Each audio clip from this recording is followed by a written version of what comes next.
श्री सरस्वती नमः। ओम श्री गुरुभ्यो नमः।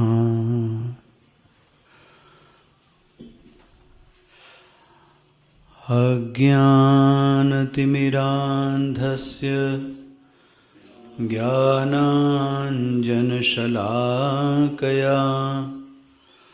चक्षुरुन्मीलितं येन तस्मै श्रीगुरवे नमः। तस्मै श्रीगुरवे नमः।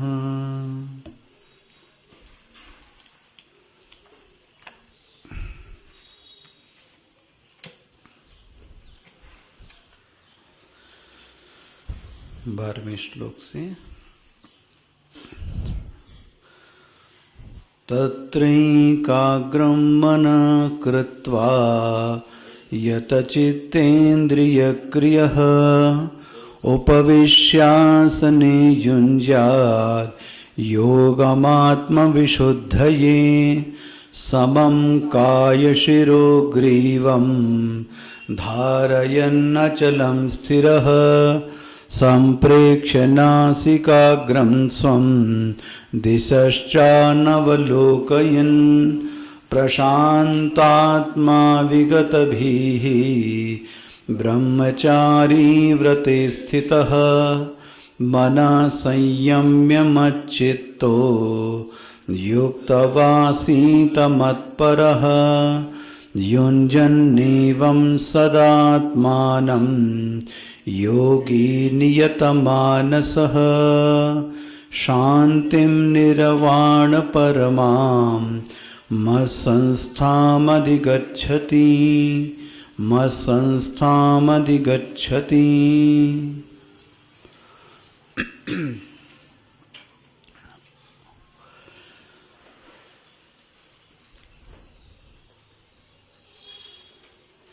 उस प्रवृत्ति का फल साधक के जीवन में निवृत्ति आई।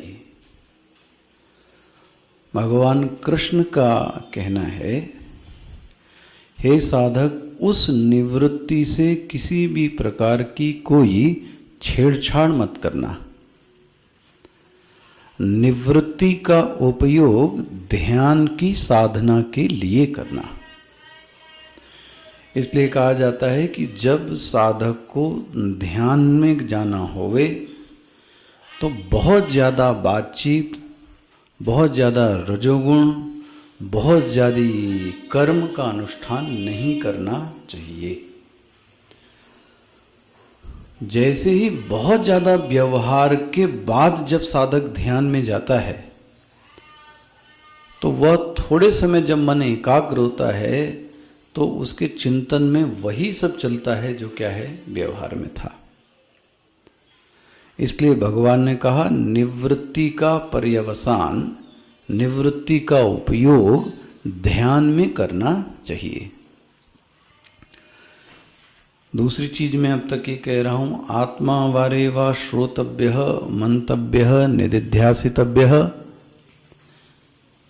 श्रवण से अज्ञान का नाश होता है, मनन से संशय का नाश होता है, और जो विपरीत भावना है उसका नाश ध्यान से ही हो सकता है।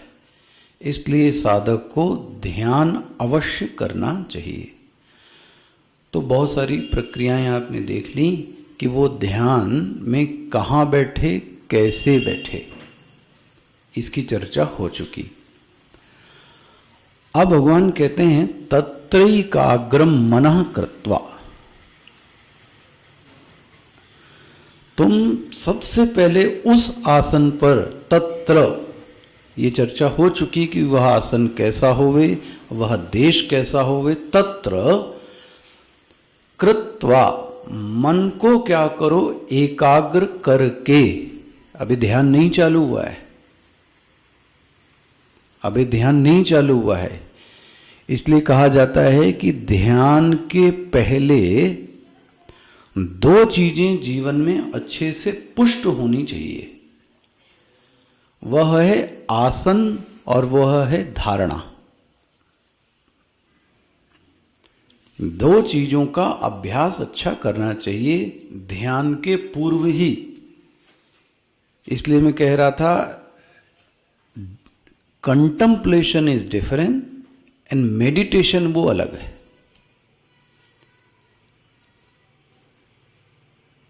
ध्यान के पूर्व आसन और धारणा का साधक को अच्छा अभ्यास करना चाहिए। उस धारणा और उस आसन के अभ्यास के लिए भगवान कहते हैं सबसे पहले ध्यान तो छोड़ो साधक, पहले अपने मन को एकाग्र करो। एकाग्र करने का अर्थ क्या हुआ? मन के आगे एक ही विषय रहना चाहिए। अग्र मतलब आगे। जब वृत्ति का विषय एक ही रहता है तब धीरे से मन क्या हो गया? एकाग्र हो गया। तत्र एकाग्रम मनः कृत्वा, ये कौन कर पाएगा एकाग्र मन? ये अधिकारी कौन है जो ये करने जा रहा है? मन की एकाग्रता के पूर्व, पश्चात नहीं। ध्यान रखें, यत चित्तेन्द्रिय क्रिय, यह संज्ञा बन गई। यह संज्ञा है। संज्ञा मतलब ये एक अधिकारी का नाम है। ये क्या, कौन सा अधिकारी है? वही साधक मन को एकाग्र करने में सफल होगा जिसने मन की, जिसने इंद्रियों की क्रियाओं की चेष्टाओं पर नियंत्रण पा लिया हुए। स्पष्ट मिलता है। यत चित्त इंद्रिय क्रिया, एक तो इंद्रियां हमारी चंचल हैं, तो आप देख लो इंद्रियों को, तो आपके सामने ही है। आंख, नाक, कान, मुंह शांत नहीं रह सकते, कुछ न कुछ चाहिए, जिसको बोलते हैं। एक तो इंद्रियों पे रोक, दूसरा चित्त, इनकी भी क्रियाओं पर व्यक्ति को संयम पाना होगा। इसलिए बोलते हैं यत चित्त इंद्रिय क्रिया। जिसने ये पा लिया, भाष्य देखें, यत चित्तेन्द्रिय क्रिया चित्तम च इंद्रियाणि च, दो चीजें हो गई, चकार। चित्तम च इंद्रियाणि च चित्र इंद्रियाणि। अच्छा, तेषाम क्रियाः, इन दोनों की क्रियाएं, तेषाम क्रियाः संयताः, जिसने इन दोनों की क्रियाओं पर संयत पा लिया, नियंत्रण पा लिया, तस्य सह, ऐसे व्यक्ति का नाम क्या पड़ गया? यत चित्तेन्द्रिय क्रिया। संज्ञा बन गई कि नहीं? तो एकाग्र करने के पूर्व ही मन की और इंद्रियों पर नियंत्रण पाना होगा। देखो, बाद में नहीं, एकाग्रता के पूर्व ही पाना होगा। अच्छा, ये सब जितना किया जा रहा है, ये सब क्यों किया जा रहा है? बोले यह ध्यान योग, ये ध्यान भी क्या कहा जाए भी, यह जो ध्यान के पूर्व का जो अभ्यास है, इस अभ्यास का, इस योग का सिर्फ एक ही उद्देश्य है, योगम आत्म विशुद्धये। स्पष्ट ध्यान लीजिए, आत्मा की प्राप्ति के लिए नहीं, ना ना, उसकी हो भी नहीं सकती। विशुद्धये, कोई कह सकता है कि आत्मा की शुद्धि के लिए, अरे वो तो सदैव से ही शुद्ध है। यह अंतःकरण ही है जो अशुद्ध हो जाता है बार बार। यह अंतःकरण ही है जो, हाँ, सूक्ष्म से स्थूल बन जाता है। दिन भर का व्यवहार देख लें, जब सत्संग है, जब ध्यान है, जब पूजा है, जब मन शांत है, तो मन बड़ा सूक्ष्म है। लेकिन जैसे ही इनका आलंबन हटा तो मन क्या बन गया? स्थूल। मन क्या हो गया? चंचल। उसके लिए कहते हैं युंजम योगम आत्मविशुद्धये। आत्मविशुद्धये, आत्मविशुद्धये मतलब अंतःकरण विशुद्धये।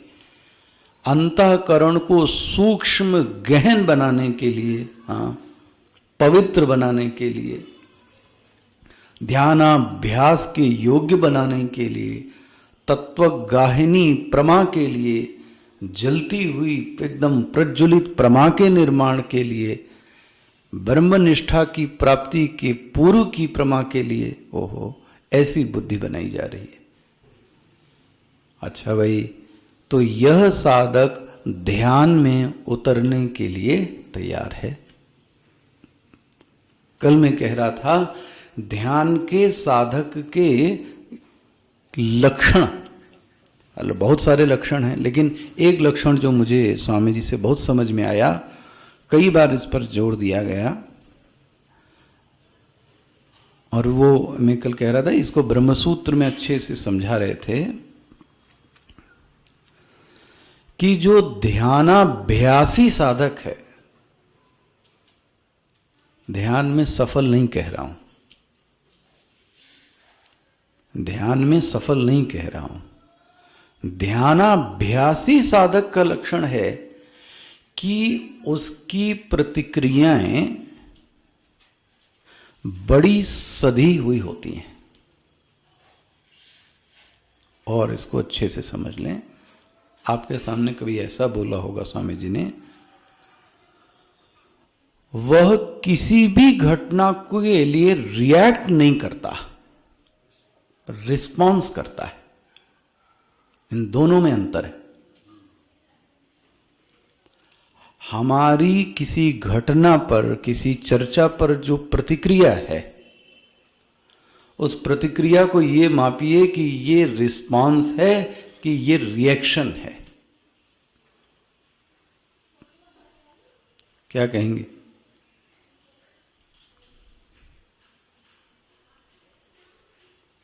क्या कहेंगे?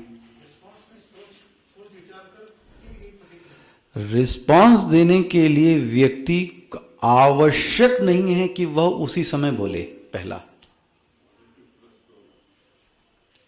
वह समय लेता है, सोचता है, समझता है, काल का क्षय भी होता है, लेकिन सधी हुई, सोची हुई प्रतिक्रिया, या मुझे एक शब्द आता है ऐसा बुद्धि में, वह प्रतिक्रिया में आवेश नहीं होता, ऐसा कह लें। ना ना ना ना, बहुत सावधानी से, प्रीऑक्यूपाइड मत होइए। रिएक्शन वो है कि जो बोला और मैंने उस बात का तुरंत जवाब दिया। जब मैंने तुरंत जवाब दिया तो हमने टाइम नहीं लिया, हमने टाइम नहीं लिया। तो क्या बोला? जो आपके मन में आया वो उठा के मैंने क्या कर दिया? बोल दिया। This is called reaction. अब एक बार अगर आपने रिएक्शन दे दी तो अब वो रिएक्शन वापस नहीं हो सकती। अच्छा, उल्टा है। अगर रिस्पॉन्स देना है तो व्यक्ति कहता है मैं इनको सोच के, समझ के, जहां ठीक लगेगा, हाँ, वहां इसकी जवाब दूंगा। जवाब नहीं दूंगा ऐसा नहीं है, लेकिन मैंने आपसे क्या कहा? आवेशात्मक जवाब नहीं है। इसको बहुत अच्छे से समझें।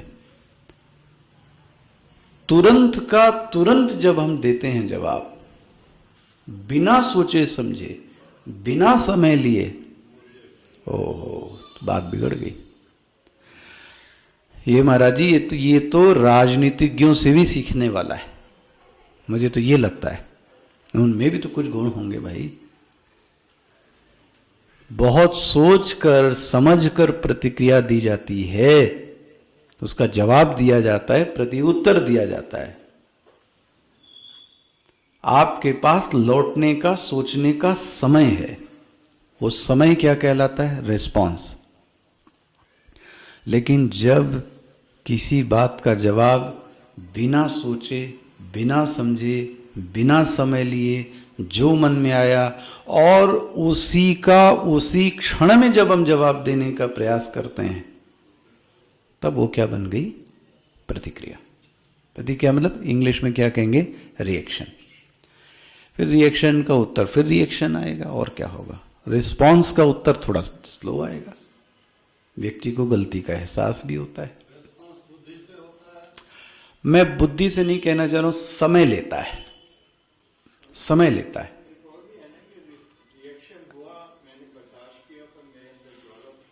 हाँ,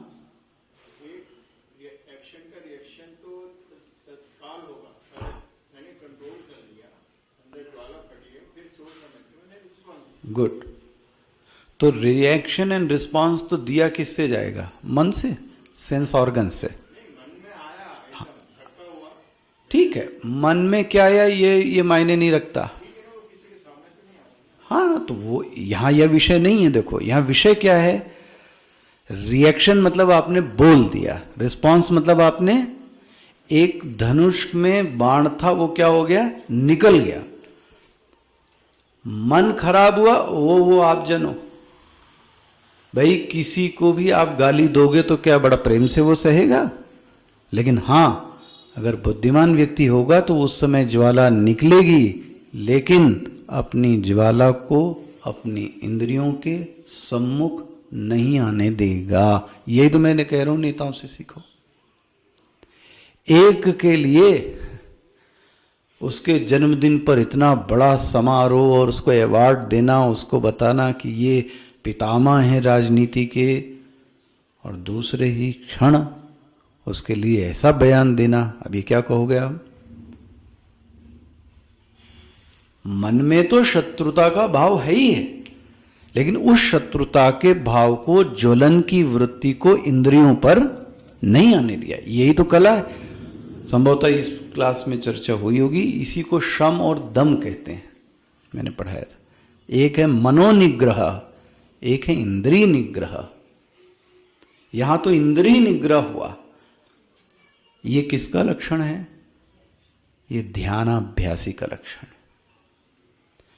ध्यान करने वाला साधक किसी चीज का उत्तर तुरंत देने की जल्दबाजी में नहीं होता। संभवतः ये बात आपने स्वामी जी में देखी होगी। बहुत जल्दी किसी प्रश्न का उत्तर फिर देखा जाएगा। अच्छा, दूसरी चीज, समुद्र इव गांभीर्यम, कल एक चर्चा छूट गई थी, इसका भी लेना देना इसी से है। जब कोई बाह्य द्वंद्व जीवन में उपस्थित हो जावे, उस द्वंद्वों के सम्मुख जीवन में आपने क्या प्रतिक्रियाएं दी, इससे पता लगता है कि आप कितने गंभीर हैं। क्या कहा जा रहा है? द्वंद्वों के, द्वंद्व क्यों बोल रहा हूं मैं? द्वंद्व मतलब ये हुआ कि सम्मान की भी परिस्थिति बनी और अपमान की भी परिस्थिति बनी, इसको बोलते हैं द्वंद्व। चलिए दृष्टांत ले लेते हैं। अपमान की परिस्थिति ऐसी बनी कि कल राजा बनाया जा रहा है और आज राज्य में कहा जाता है कि इनको वन का राजा बनाया जाएगा। नममले वनवास दुखतः,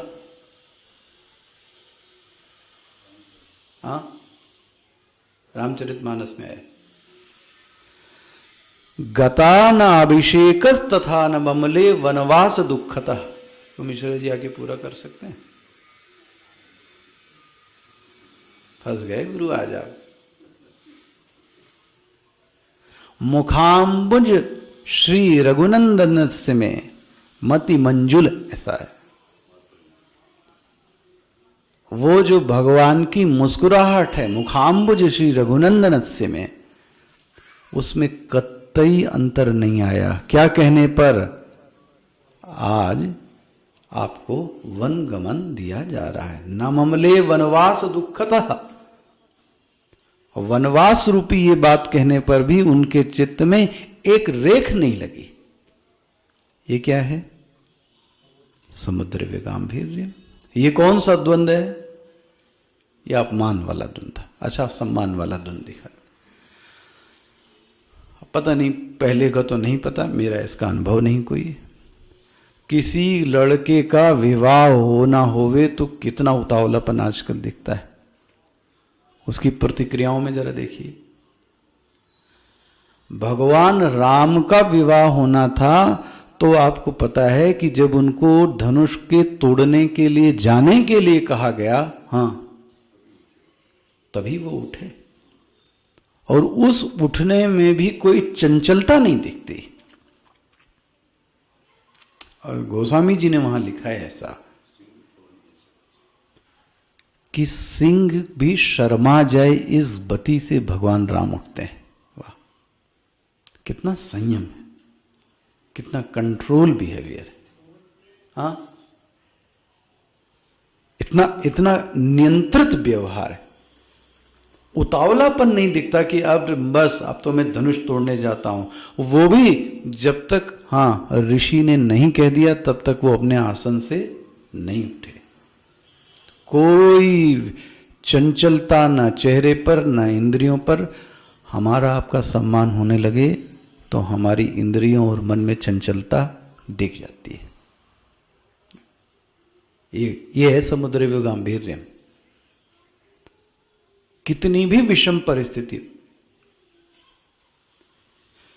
ये एक लक्षण है। लक्षण किसका है? ये ध्यानाभ्यासी का।